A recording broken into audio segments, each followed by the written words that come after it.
Povo de Deus, a graça e a paz do Senhor Jesus, amém? Meu nome é Bárbara e hoje eu tô aqui para trazer uma mensagem do céu para a sua vida, amém? Vamos meditar no livro de Mateus, capítulo 13, do versículo 24 ao versículo 30, tá? Vamos à leitura? A parábola do trigo e do joio. Propôs-lhe outra parábola. Jesus propôs-lhe outra parábola, dizendo: o reino dos céus é semelhante ao homem que semeia boa semente no seu campo. Mas dormindo os homens, veio o seu inimigo e semeou o joio no meio do trigo e retirou-se. E quando a erva cresceu e frutificou, apareceu também o joio. E os servos do pai de família, indo ter com ele, disseram-lhe: Senhor, não semeaste tu no teu campo boa semente? Por que tem então joio? E ele lhe disse: o inimigo é quem fez isso. E os servos lhe disseram: queres, pois, que vamos arrancá-lo? Porém, ele lhe disse: não, para que ao colher o joio não arranqueis também o trigo com ele. Deixai crescer ambos juntos até a ceifa. E por ocasião da ceifa, direi aos ceifeiros: colhei primeiro o joio e atai-os em molhos, em molhos para o queimar, mas o trigo ajuntai-o no meu celeiro. Amém, queridos? O Senhor Jesus usava muitas parábolas que eram exemplos, né, de situações para que as pessoas entendessem como se funcionava o reino do céu, né? Então, a parábola do joio fala do joio e do trigo e fala das sementes, desde as sementes, né, que são plantadas, né? E nós entendemos assim que existem boas sementes e sementes ruins, né, que podem ser plantadas, né? Quando a palavra diz o que semeia boa semente é o Filho do Homem, Jesus Cristo. Jesus Cristo semeia boa semente no nosso coração. Por quê, irmã Laura? Porque Jesus Cristo tem coisas boas, tem salvação, tem vida eterna, né? Mas o inimigo, quando ele fala o inimigo que semeou, né, o joio, que semeou a semente ruim. O inimigo coloca sementes ruins no campo. O que é o campo? O mundo em que vivemos. E o inimigo, às vezes, lança sementes ruins, né? E nós não devemos deixar essas sementes ruins entrarem no campo, né? Porque o nosso coração não pode receber as sementes ruins, né? A nossa vida não pode receber influência ruim. Nós devemos estar em Deus para sermos trigo, para estarmos, né, servindo a Deus em espírito e verdade, para que nenhum mal venha contaminar a gente, para que a gente não se torne um joio.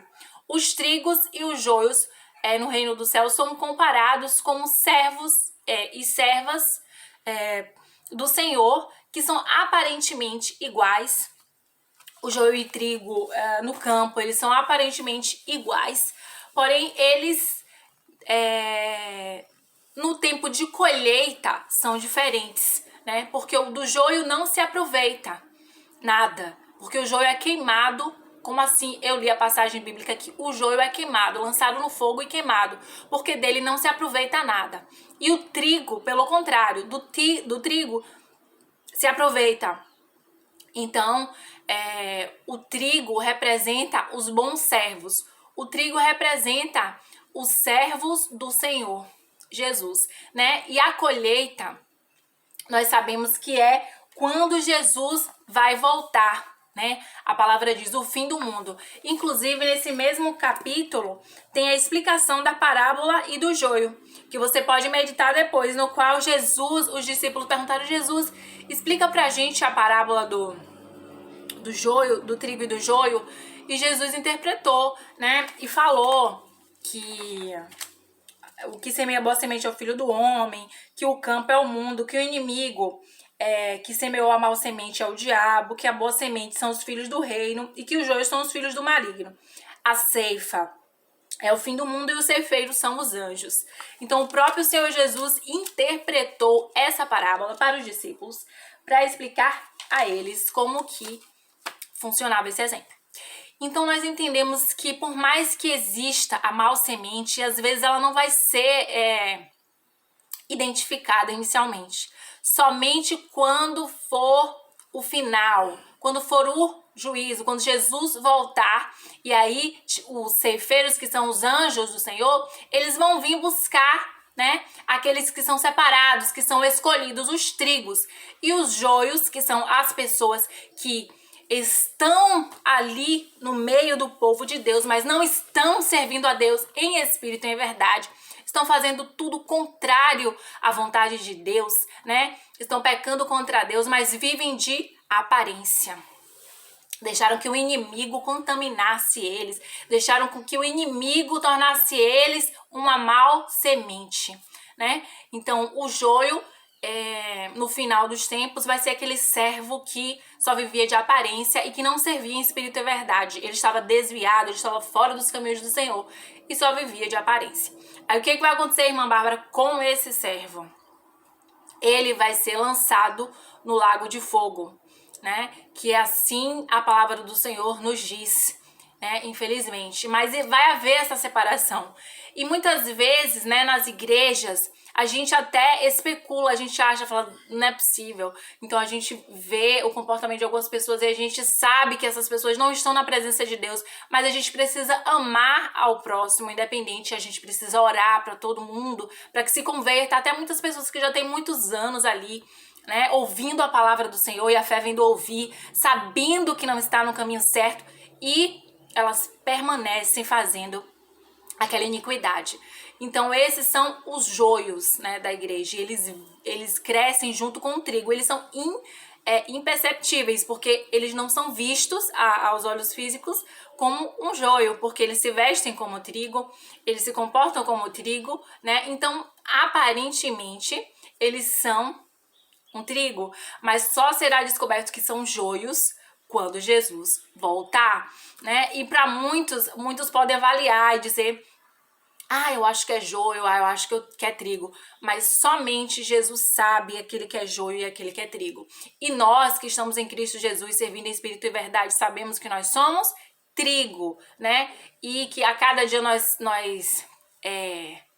estejamos na presença de Deus e tudo aquilo que venha a nos querer retirar, né, dessa presença de Deus, que nós venhamos fugir da aparência do mal. A palavra de Deus diz: fugir da aparência do mal, né? Porque o que o Senhor tem para nossa vida é bem maior do que o que o mundo quer nos oferecer. E não basta a gente querer viver de aparência, não basta a gente querer um modo de vida, uma doutrina, né? Porque isso não salva ninguém. Porque doutrina não salva ninguém, porque aparência não salva ninguém. São coisas do homem, né? Que o homem criou. Mas, às vezes, até a religiosidade sufoca, né? E as pessoas querem tanto cobrar das outras, mas não cobram de si mesmas, né? Porque é fácil olhar o pecado do outro, mas não olha o próprio pecado. Então nós devemos se autoavaliar, devemos estar sempre contritos em Deus, para que eles venham nos limpar e nos mostrar tudo aquilo que não é de Deus, para que a gente venha esquecer, né? E se sair de tudo aquilo que não é de Deus. Amém? Então Deus vem te dizer que Ele tem caminhos para você de paz, que Jesus, Ele traz a boa semente, né? E essa semente germina, e essa semente é você. E o fruto, né? O fruto dessa semente é uma pessoa salva, é uma pessoa curada, é uma pessoa remida. E isso é importante a gente saber, né? Porque essa é uma representação do que seria o reino do céu, né? Porque existem os maus e os bons, aqueles que insistem em ser contrários ao que Deus pretende para a vida deles, aqueles que viram as costas para Deus, viram as costas para as promessas de Deus e só querem fazer conforme a sua própria vontade. Mas eu assisti uma pregação, achei muito interessante também, o processo de maturação do trigo. Já não estamos mais falando do joio, da parte ruim, mas estamos falando da parte boa mesmo, o trigo. Com relação à maturação do trigo, eu assisti uma pregação muito interessante da pastora Camila Barros, e eu achei interessante esse exemplo dela com relação à maturação do trigo, de como que o trigo ele começa verde, a plantação do trigo ela começa verde, e aquela semente que tá dentro do trigo, ela fica colada na casca. E quando o servo de Deus está no início da fé, ele está no início da caminhada, ele ainda está colado na casca. O que é a casca, irmã Bárbara? A casca é o mundo, são as coisas da terra, que ele ainda está preso, ele ainda não renunciou, ele ainda não se libertou dessas coisas carnais. E ele ainda está nesse processo de maturidade, né? E o trigo que já é maduro, essa plantação desse trigo, ele já se solta da casca, a semente é solta. Então é incrível como esse exemplo realmente faz sentido. E assim é o servo do Senhor que já está na fase, já está pronto, né? Ele já está pronto porque ele já está liberto dessas coisas do mundo. Ele não está apegado com as coisas da terra, né? Ele já entendeu, ele já deixou o legado dele, ele já entendeu o propósito dele na terra, enfim. E muitas coisas ele já tá ali experiente, espiritualmente falando. Então esse é o trigo maduro, né? E quando ele está pronto, ele já pode ir para a glória de Deus, né? Então assim, nós que estamos na terra não estamos prontos ainda. Nós estamos no processo de amadurecimento mesmo, porque a cada dia, né, a nossos aprendizados, nossas provações e tudo isso é experiência para que nós trigos sejamos mais maduros e estejamos descolados da casca, que é o mundo. Amém? Que você receba essa mensagem no seu coração do trigo e do joio, né? Eu tenho certeza que você é trigo e vai continuar sendo trigo de Jesus, que você é separado e que o Senhor está cuidando de você sempre e preparando para você, preparando essa noiva para a chegada dele, né? Porque a qualquer momento nós sabemos que o Senhor está voltando, não sabemos o dia nem a hora, né? E o Senhor está voltando. Que sejamos uma noiva preparada. Amém? Foi essa a palavra de hoje. Que você receba no seu coração. Compartilhe com seus amigos. Se inscreva no canal Bárbara Oliveira Oficial no YouTube. E também me siga no Instagram, barbara.oliveira. Amém? Vamos orar por essa palavra hoje. Eu peço a você que fique em espírito de oração comigo e que a gente venha a orar. Se você tiver qualquer pedido de oração, pode colocar nos comentários. Também confirma com seu amém, com seu glória a Deus, tá? Quando você curte a mensagem, o YouTube ele entende que você está aprovando esse conteúdo e também isso é muito importante para o meu canal. Amém? Glórias a Deus. Vamos orar. Senhor Deus, Criador do céu e da terra, Pai, graças te damos por essa mensagem de ensinamento, que nós sejamos a cada dia trigos, meu Pai, porque recebemos a sua palavra, meu Pai, a sua palavra é viva, meu Pai, e o Senhor, meu Pai, é o nosso Salvador.